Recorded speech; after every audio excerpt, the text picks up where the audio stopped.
जी pastor जी, हमारे इस episode का पहला सवाल सिस्टर नूर का है। वो बहन कहती कि जैसे कि मैं अन्य जाति से हूँ, कि अन्य जाति से जो मुझे गिफ्ट्स आ रहे हैं, मुझे खाना आ रहा है, क्या मैं उन्हें ग्रहण कर सकती हूँ? हम मसीहियों की जो जिंदगी है वो परमेश्वर के वचन से ही शुरू है और खत्म है। प्रभु यीशु मसीह भी अन्य जाति के बीच में जाते खाते पीते थे।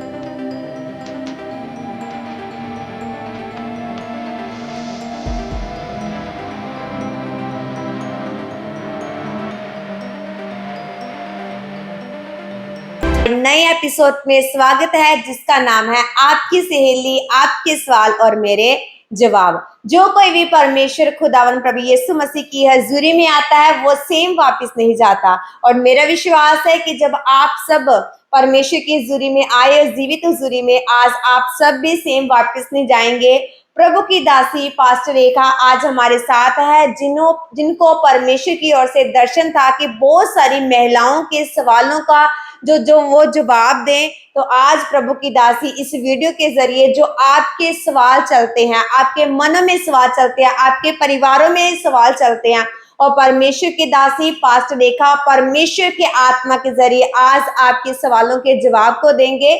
हम सब मिलकर प्रभु की दासी का, पास्टर रेखा का स्वागत करते हैं। खुदावंद प्रभु यीशु मसीह का भी स्वागत करते हैं, जिनके द्वारा हम सब इकट्ठे हुए इस नए प्रोग्राम में इस नई शुरुआत में। प्रेज द लॉर्ड सभी को मेरी तरफ से जय मसीह की पास्टर जी। और मैं विश्वास करती हूँ आज का जो ये पहला एपिसोड है जिसका नाम है आपकी सहेली, और इस प्रोग्राम के माध्यम के द्वारा परमेश्वर अद्भुत कार्य करेंगे। यस आमीन। क्योंकि ये मेरा दर्शन था कि मैं महिलाओं के लिए कुछ अलग करूं।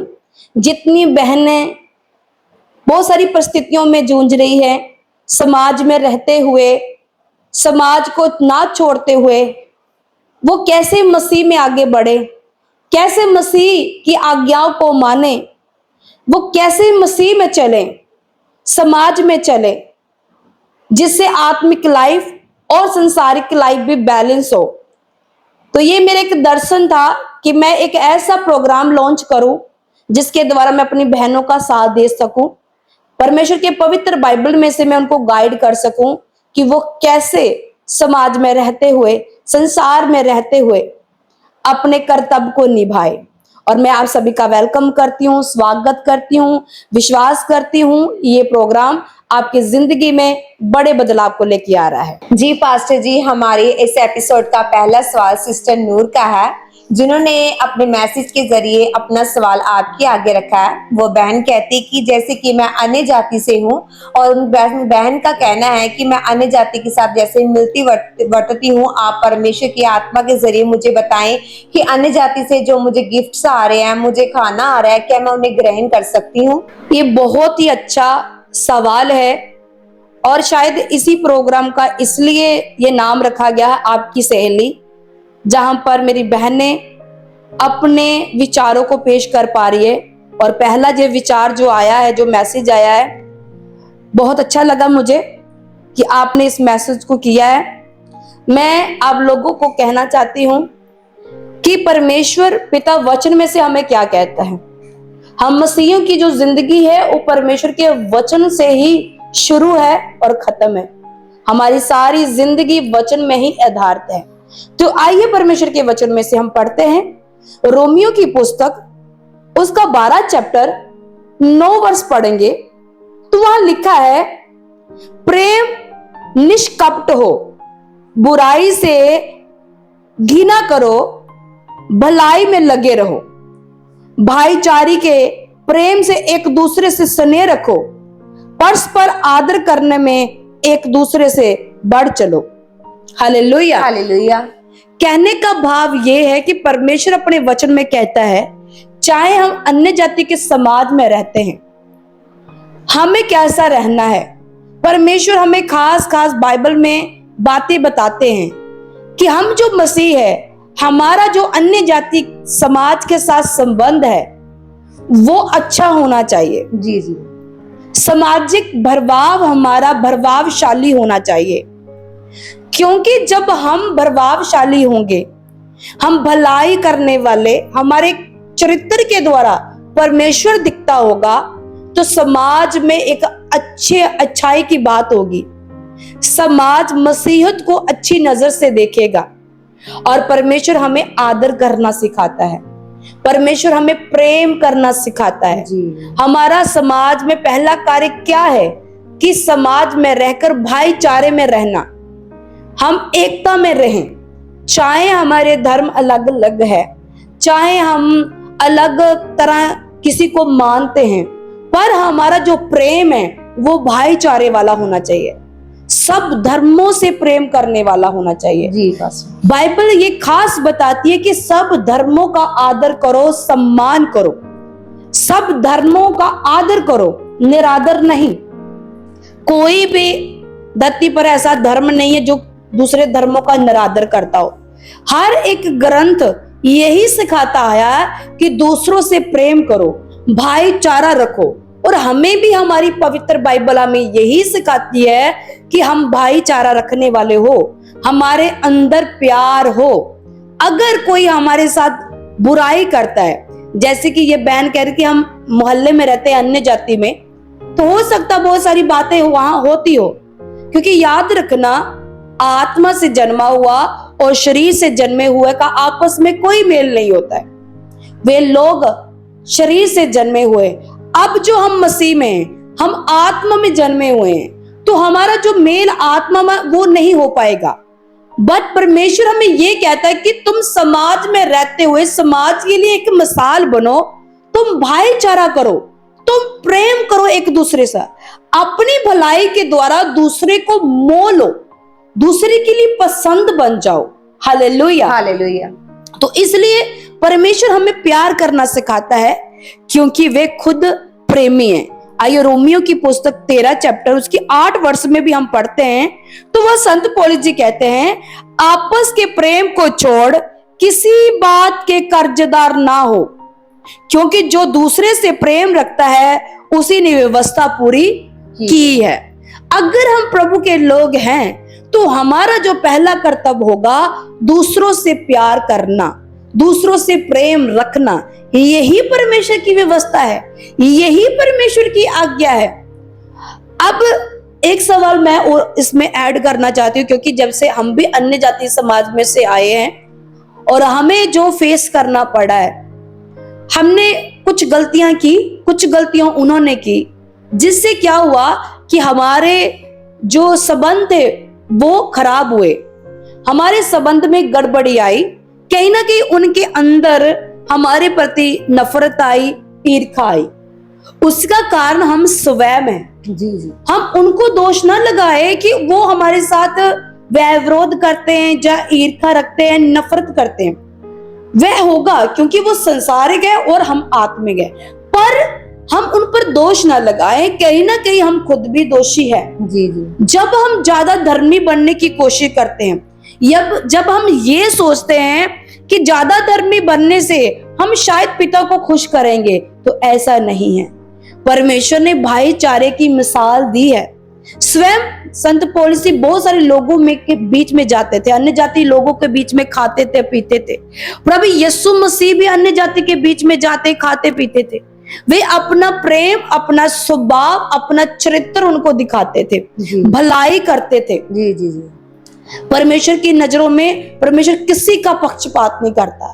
पर हम जो मसीह आज के समय के हैं, हम क्या करते हैं, स्टार्टिंग में ही पक्षपात करना शुरू कर देते हैं। वे तू उस धर्म का, तू उस धर्म का है, तुम ये नहीं खाते, हम ये खाते हैं, तुम वो नहीं करते, हम वो करते हैं। कहीं ना कहीं गलतियां हमारी होती है, क्योंकि वचन में लिखा है, प्रभु जी कहते हैं कि मेरी कलीसिया ज्ञान ना होने के कारण नाश हो रही है। शैतान के कारण नाश नहीं हो रही, ज्ञान ना होने के कारण। हमने भाईचारा नहीं रखा है, हमने कहीं ना कहीं ज्यादा धर्मीपन दिखाया है। हाँ, जो वचन में लिखा है हमें वो पूरा करना है, पर ध्यान से समझते हुए कि वचन में क्या लिखा है। तो पास्टर जी आपका क्या कहना है? तो पास्टर जी आपका क्या कहना है कि जो अन्य जाति से हमें भेंट आ रही है, जो कुछ खाने के लिए आ रहे, कुछ गिफ्ट्स आ रहे हैं, वो हमें ग्रहण करने चाहिए, हमें उनके घर का खाना खाना चाहिए?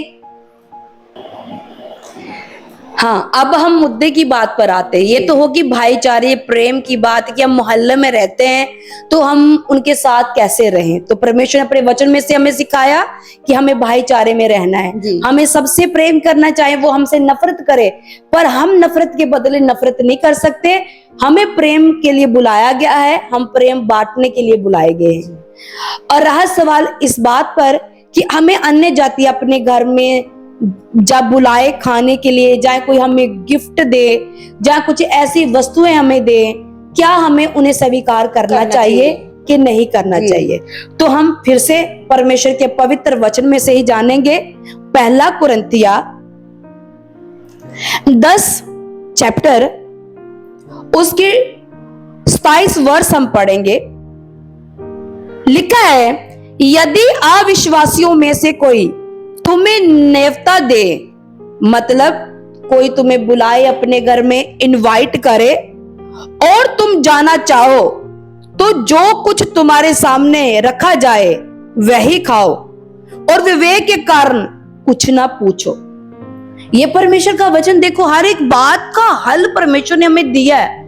हम बाहरी रूप से ढूंढते हैं, हमें कोई बताए। जब हम पवित्र बाइबल पढ़ेंगे, स्वयं पवित्र बाइबल हमें बताएगी कि हमें क्या करना चाहिए उस वक्त। जब लोग हमें अपने घर में खाने के लिए इनवाइट करें, अपने फंक्शन में इनवाइट करें, अपने सुख में, अपने दुख में हमें बुलावा भेजे, तो हमें क्या करना चाहिए? बाइबल साफ साफ कह रही है कि तुम उस न्योते को स्वीकार करो।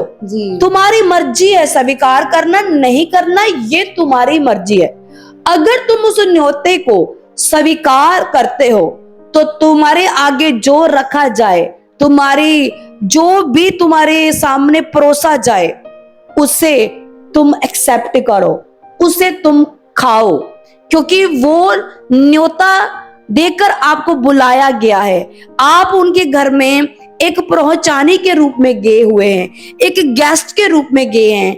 और जब हम गेस्ट के रूप में जाते हैं तो हर एक जन ये चाहेगा कि मैं अपने गेस्ट के आगे उतनी वस्तु रखूं, हर एक चीज मैं रखूं ताकि वो खाए और पिए। हमारे ऊपर डिपेंड करता है कि हमने जाना कि नहीं जाना। हमने अगर जाना है तो जो वस्तुएं रखी जाती है उसे हम खाएं। अब हम कौन सी वस्तुएं नहीं खा सकते उनके बारे में भी जानेंगे। 28 पढ़ते हैं, यदि कोई तुमसे कहे ये तो मूर्ति को बली हुई वस्तु है, तो उसे बताने के कारण और विवेक के कारण ना खाओ। Hallelujah, hallelujah, hallelujah, hallelujah. यदि वे मनुष्य खुद जो आपको परोस रहा है, आपको दे रहा है, जहां आपके घर में लेके आ रहा है, आपको ये बता रहा है कि ये मूर्ति पूजा की हुई, चढ़ावा किया हुआ है, कि तुम उसमें खाओ, तो तुम्हारा जो आंसर होगा वो ना में होगा। क्योंकि हम मसीहों को मूर्ति का बोझ खाना एक पाप की तरह है। हम मूर्तियों को दी हुई वस्तु को नहीं खा सकते, क्योंकि हमारा परमेश्वर उत्तम है और हम परमेश्वर को बेस्ट जो भेंट देते हैं वो ही हमारे लिए उत्तम है। तो हम मूर्तियों को चढ़ाई हुई वस्तु नहीं खाते। अगर वो ये इंसान बोलकर आपके आगे परोस रहा है, कह रहा है कि ये मूर्ति पूजा के द्वारा दी गई वस्तु है, तुम इसे खाओ, तो तुम्हारा जो जवाब होना चाहिए वो ना में होना चाहिए। Hallelujah, hallelujah. और अब मैं 31 पढ़ती हूं। लिखा है, इसलिए तुम चाहे खाओ, चाहे पियो, चाहे जो कुछ करो, सब कुछ परमेश्वर की महिमा के लिए किया करो। Hallelujah, hallelujah. तुम खा रहे हो, पी रहे हो, उसके द्वारा पिता परमेश्वर की महिमा होनी चाहिए। पिता परमेश्वर के नाम को इज्जत और जलाल मिलना चाहिए। और भी मैं कुछ ऐसे वचन लेके आई हूं आप सबके लिए। जो लोग कहते हैं कि कुछ लोगों का कहना है कि धन्यवाद करके आप उस भेंट को खा सकते हैं, तो हम उसके ऊपर भी चर्चा करते हैं, क्योंकि अब अगर ये टॉपिक चला है इसको हम पूरा करें। स्टॉप। जैसे कि मैंने पहले आपको बताया कि जो लोग धन्यवाद करके खाते हैं उनके लिए बाइबल क्या कहती है। रोमियो की पुस्तक उसका 14 चैप्टर और उसकी पहली वर्ष पढ़ते हैं, जो विश्वास में निर्बल है उसे अपनी संगति में ले लो, परंतु उसकी शंकाओं पर विवाद करने के लिए नहीं। एक को विश्वास है कि सब कुछ खाना उचित है, परंतु जो विश्वास में निर्बल है वे साग पत्ते ही खाता है। खाने वाला खाने वाले को तुच्छ ना जाने और ना खाने वाला खाने वाले पर दोष लगाए, क्योंकि परमेश्वर ने उसे ग्रहण किया है। आगे हम 6 में पढ़ते, जो किसी दिन को मानता है वे प्रभु के लिए मानता है, जो खाता है वे प्रभु के लिए खाता है, क्योंकि वह परमेश्वर का धन्यवाद करता है, और जो नहीं खाता वह प्रभु के लिए नहीं खाता और परमेश्वर का धन्यवाद करता है, क्योंकि हमने से ना तो कोई अपने लिए जीता है ना कोई अपने लिए मरता है। यदि हम जीवित है तो प्रभु के लिए जीवित हैं, और यदि हम मरते हैं तो प्रभु के लिए मरते हैं। अंत हम जिए या मरे हम प्रभु के ही है। Hallelujah, hallelujah, hallelujah. हालेलुया। कितना प्यारा वचन परमेश्वर का, देखो कि अंत जब खाने पीने वाले हो या ना खाने पीने। बहुत सारे लोग, जब हम भी नए नए मसीह में आए थे, हमें समझ में नहीं आता था कि हम क्या करें, जो बोझ हमें दिया जा रहा है हम खाएं कि ना खाएं। तो जब हमें सेवक समझाते थे, वो हमें बताते थे कि तुम धन्यवाद करके उन्हें खा लो, तुम धन्यवाद करके खा सकते हो। पर हमारा मन विवेक अगुवाई नहीं करता था कि हम कैसे खा ले, क्योंकि जो वस्तुएं हम उनसे पूछते थे वो चढ़ावे की होते जी। पर हमारा विवेक अगुवाई नहीं करता था कि हम ना खाएं, हम धन्यवाद करके भी ना खाएं, क्योंकि हम जान चुके हैं कि ये चढ़ावे की वस्तु है जी। बाइबल ये भी बताती है कि अगर तुम्हें नहीं पता कि ये चढ़ावे की वस्तु है और तुम उसे खा रहे हो, है वो चढ़ावे की, पर हमें नहीं पता कि वो चढ़ावे की है, हम जाने अनजाने में उसे ले रहे हैं, तो उसमें माफी है जी, उसमें क्षमा है, क्योंकि हमारा विवेक तो शुद्ध है ना, हमारा विवेक शुद्ध है। हम विवेक शुद्ध के साथ ही उस बोझ को ले रहे हैं। हमें नहीं पता वो चढ़ावे का कि नहीं चढ़ावे का, वे परमेश्वर जानता है, और परमेश्वर ये जानता है कि हमारा विवेक शुद्ध है। इसलिए कभी भी अपने आप को दोषी मत कहिए जब आप किसी बोझ को ले लेते हैं, क्योंकि आपने जाने अनजाने में उसे लिया है, और जो जाने अनजाने में लिया जाता है उसमें माफी होती है। Hallelujah, hallelujah. पर जो जानबूझकर लेता है उसमें कोई माफी नहीं होती, क्योंकि जो जानबूझकर पाप करता है वो दोषी ठहराया जाता है। तो प्रभु का वचन हमें यह सिखाता है कि अगर हम जानते ये मूर्ति पूजक वस्तु हैं तो हमें उन्हें छूना नहीं है, हमें उसे खाना नहीं है। कोई धन्यवाद करके हम नहीं खा सकते, नहीं। जब वो दूसरों को चढ़ा दी गई है तो वो दूसरों की है। हमारा परमेश्वर एक है, वही सर्वशक्तिमान है, वही सर्वश्रेष्ठ है। हम उसके ऊपर भरोसा रखते हैं, हम खाने पीने की वस्तुओं के ऊपर नहीं। पर अगर कोई वैसे ही हमें अपने घर में इनवाइट, अपने ब्याह शादी में, मैरिज में, फंक्शन में हमें इनवाइट कर रहा है, तो खुशी के साथ जाइए जी, खुशी के साथ उनकी खुशी में शामिल हो जाइए, क्योंकि बाइबल हमें यही सिखाती है कि हंसने वालों के साथ हंसो, रोने वालों के साथ रो जी। ये प्रभु का वचन कहता है।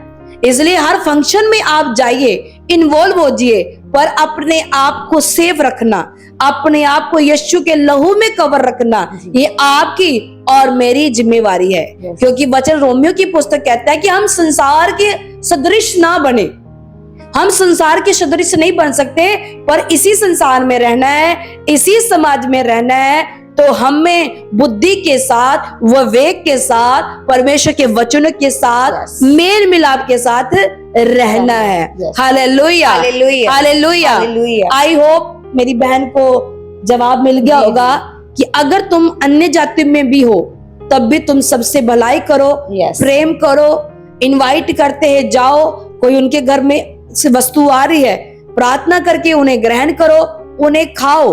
हाँ, अगर आपको मालूम है ये वस्तु मूर्ति पूजक है तो उसे अवॉइड करो, उसे मना करो।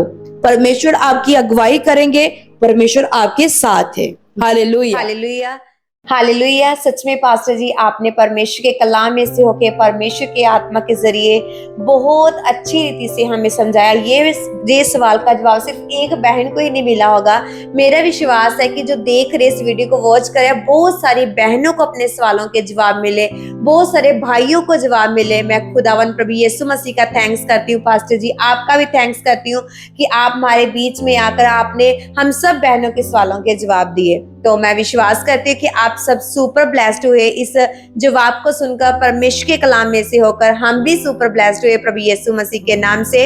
सो नेक्स्ट एपिसोड अगर आप में से किसी का भी कोई सवाल है तो आप अपने इस वीडियो के नीचे कमेंट के जरिए अपने सवाल को पेश करें, ताकि प्रभु की दासी नेक्स्ट वीडियो जो हमारी वेडनेसडे को आएगी उस वीडियो में आप सबके सवालों के जवाब को देंगे और आप सेम नहीं रहेंगे प्रभु यीशु मसीह के नाम से।